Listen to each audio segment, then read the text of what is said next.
Welcome to episode 2 of the Silver Lining Herbs podcast. My name is Chance Shutnick, Senior Operations Manager here at Silver Lining, and joining me is Ashley Carter, Nutritional Advisor.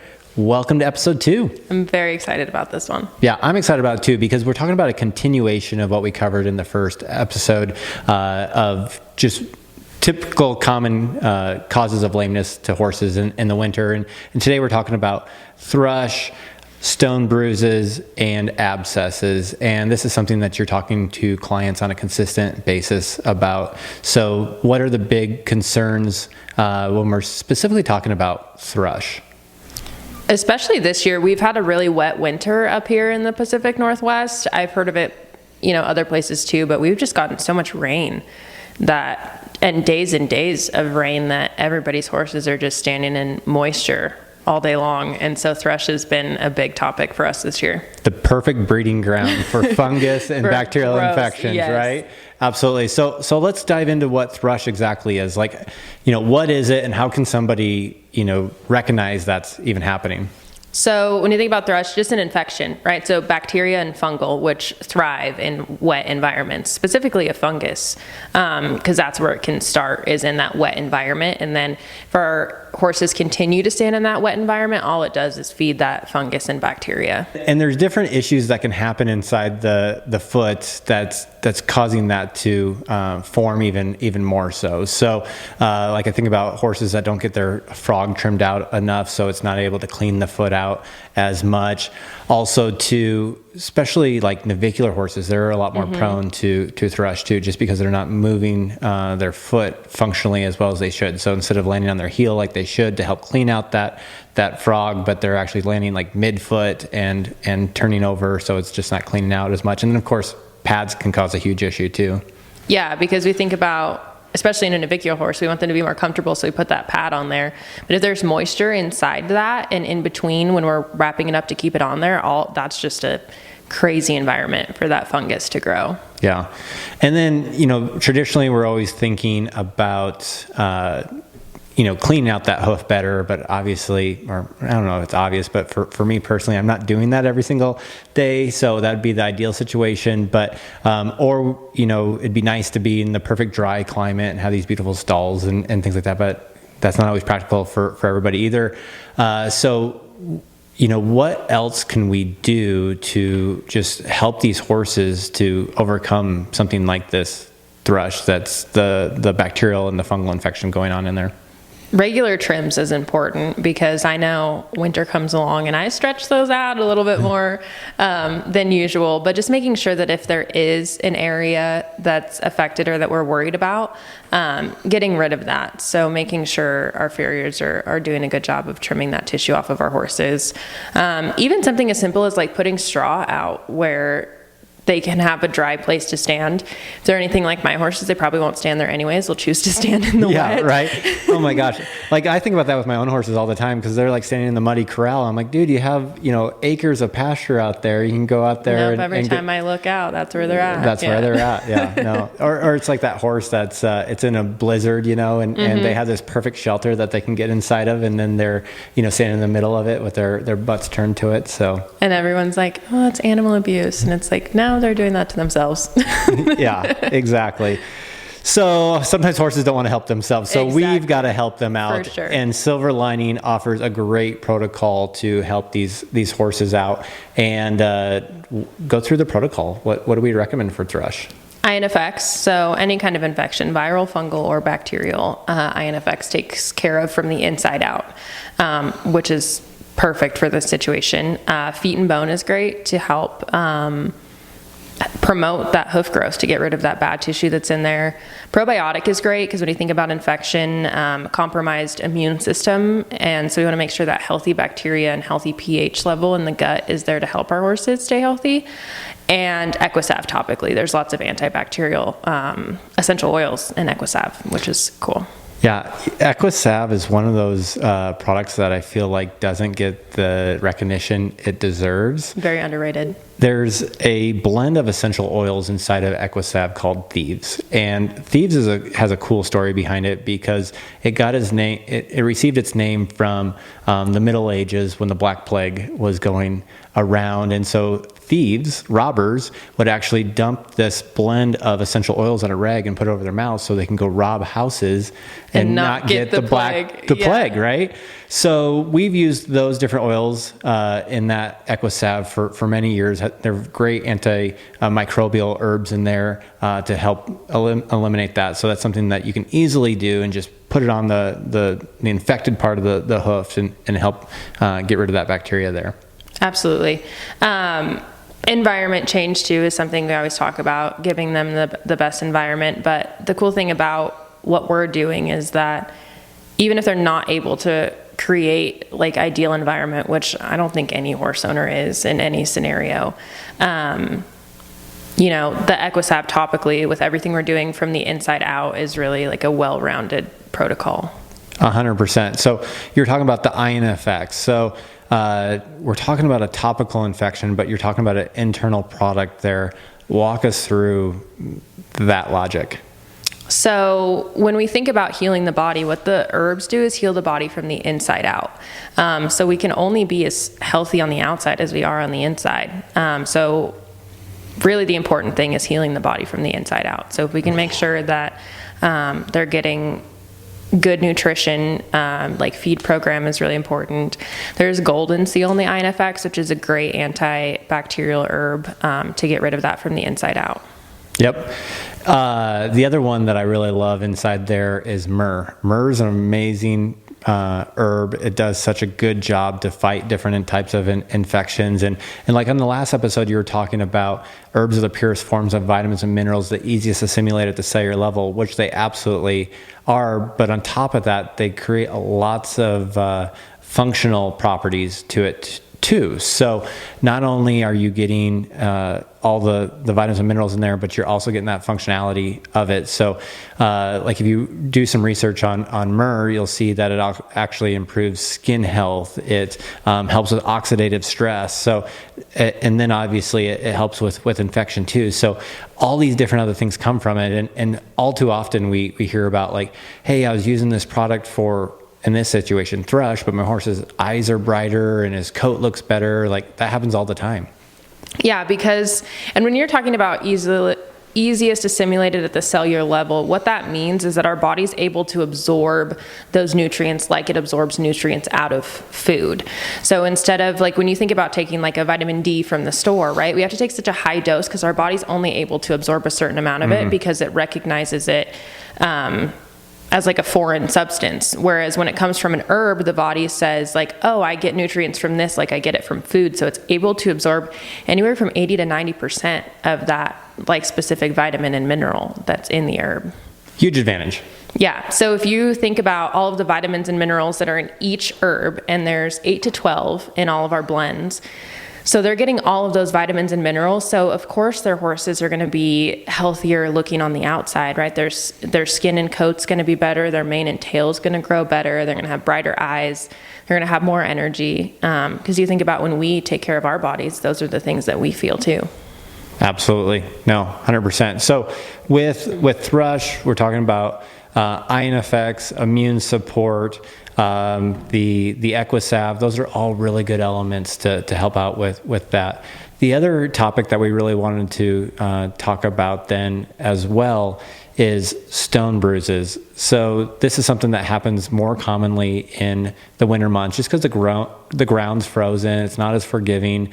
It can happen other times of the month, other times of the year. And I had this one situation happen to me where we were bringing cattle up on the return alley when we were roping, and I had a friend that was riding his horse, and there was this one rock the size of a walnut in the return alley, and you could just see in slow motion that horse step on that rock and pick his leg up, and it was bruised from it and lame. And so, those types of situations, but where the ground is not forgiving like it is now, and more horses have their shoes off, and there's different horses that have thin soles or flat feet that are more susceptible to this, can definitely be a bigger issue right now, especially if they're like standing in the mud and they're in all that soft ground, and then it freezes at night and then it's hard. So stone bruises can definitely be a big issue right now. Absolutely. And so when we talk about stone bruises, the two products we're going to talk about a lot is feet and bone. So the integrity of that foot to make sure it's strong and healthy, so that if something like that does happen, it's, more of like, oh, I stepped on a rock, not I got a bruise. And then inflate. If a stone bruise is present, inflate is our natural anti-inflammatory, natural pain reliever, which is great because when we're talking about like NSAIDs that we give our horses a lot, typically in those scenarios, we can only do so much of that for so long before it starts to destroy other areas of our horses. So having something natural that they can have as often as they need it and as much as they need is really beneficial. Absolutely. As you were just talking about walking across like rocks and what I was just sharing, I was thinking about I might need some feet and bone support because I'm such a pansy, tender-footed. Well, I walking across the driveway, but it's so important to have that integrity there. And the thing about feet and bone support, it's increasing the amount of blood flow, the amount of circulation of the hoof, so that way it can generate better hoof, a better, thicker sole, things like that. So it's definitely beneficial in those areas. Specifically, like Boneset and Butcher's Broom do a really good job of doing that. And then obviously there's pain and there's inflammation. There's a hematoma with the bruise there. So the inflammate works so well for those types of situations. So what are you seeing like treatment wise, time frame to help these horses out so they're over their lameness? It really depends on severity of situation. So something we talk about a lot is we want to be as aggressive as the situation is. So is this something that your horse has been dealing with for months and hasn't been able to get over, or did this happen yesterday and we're really getting ahead of it? So, and each horse is so different. They're no different than people, right? Like they all handle pain differently. They all get injured differently. So no two cases are the same. So we want to treat each individual horse in its scenario as an individual that it is. So the best thing to do is call us or send us a message on Facebook or however you can get a hold of us so we can help and give you advice on time frame for each specific scenario.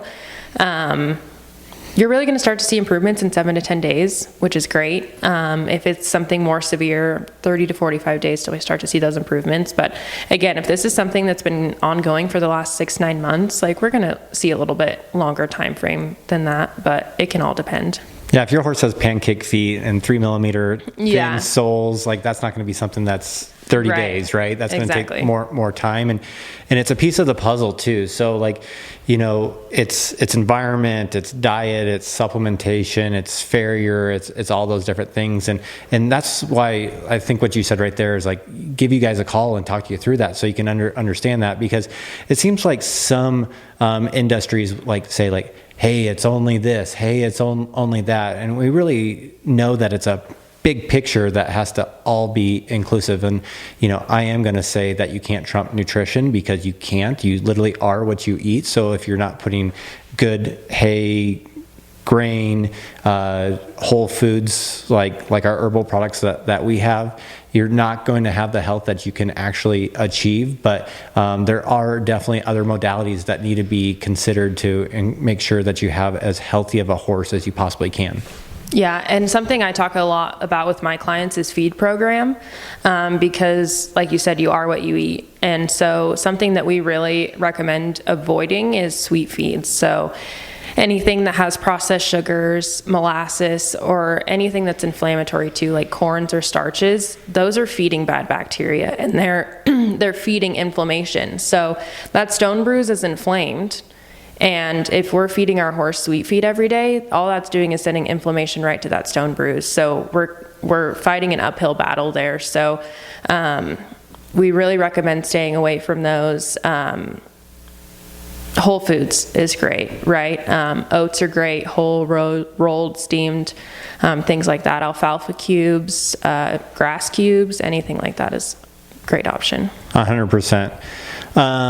And then you're talking about, the inflammation side of things, but also when we're talking about thrush or we're talking about abscess, the actual infection, that's just going to feed that infection there. That bacteria, and it's just going to take longer to heal and put more stress on the horse and not be a good situation. Yeah, absolutely. So hoof abscesses. So a stone bruise can become a hoof abscess, right? So, but there's other things that can cause abscesses too. So the thing that I think about with hoof abscesses, this is like when my horse is like suddenly lame, have no idea what happened, I can't figure it out, like he's not cut anywhere, not swollen anywhere. So a lot of times the way to understand that your horse has a hoof abscess is a lot of times like have a little fever in the hoof or like a little digital pulse. That's a good way to understand that. So what do you do in that situation? Again, INFX, because what an abscess is just a pocket of infection waiting to burst. And so it festers in there and obviously causes uncomfortableness for our animals. So INFX, any kind of infection, viral, fungal, bacterial. The INFX, feet and bone is great because we can grow that tissue out again. Like if they were to dig it out or it did break out or whatever, exactly. We need to create more circulation, more blood flow to that extremity to help heal that. And then Equisalve, again, topically for those antibacterial properties to actually that tissue that was affected by that abscess. That's it. Absolutely. So whether you're dealing with thrush, stone bruises, abscesses, we have a protocol that we can cater to the individual needs of your horse. And like Ashley mentioned, you know, we have lots of resources online. We have a horse quiz, a canine quiz that can cater that to you. But I don't think anything matches calling us and having a true conversation with you. You talk to thousands of horse owners every single year and can make sure that they get on the right product for the right issues so they see positive results. And like these protocols that we're talking about today, these are our standard protocols, but there's more that usually goes into it because you're going to ask them all sorts of different questions to make sure that you're understanding their needs and understanding their horse's needs so you can best help them out. Yeah, I mean, again, when we talk about pieces of the puzzle, like things that are always going to come up are, how long have you had your horse? Because is it something you just got out of a rescue pen that you have no history on? Because we're going to treat that differently than your 28-year-old horse that you've had since you foaled out at your house, right? Typical behavior for your horse. Knowing your horse is so important because I can talk to you all day long, but you're the one out in the pasture going out to feed in the barn and you see your horse every day. Is that something that's normal for them, or is that something that's abnormal for them? Because I don't know those things. I can only make my best recommendations off the information that I get from my clients. And so really having all pieces of the puzzle to understand and like really get a grasp of what's going on with that individual horse is the best thing that we can do to provide the best protocol for that horse. That's exactly it. So our team is here to help you out. We want the best for your horse. We want to empower you through education. So let us help you. And by doing that, just us knowing that horse has a better quality of life means so much to us. And we're so grateful for like all the good reviews that we have and emails and little notes that we receive, because there's so many different scenarios where it's like, I'm at my wit's end. I didn't know what else to do. You know, I was told to put my horse down, and these horses are thriving again. So like you said, like if we put all the pieces of the puzzle together, we can have really cool success stories. Yeah, absolutely. And I think of all the clients that I've worked with from the beginning days of me working here that I still talk to, and they get a new horse or they have a different issue pop up and they want to call me and ask me what I think, you know, and equally as important, I want to know what they think, and your intuition is so important when it comes to your animals. Absolutely it is. Well, I'm thankful that you guys joined us today. We hope this information helps your horses out. And again, if there is something that you need that we can help with, give us a call and we'll happy to share that information with you so you have healthier and happier horses. Thanks again.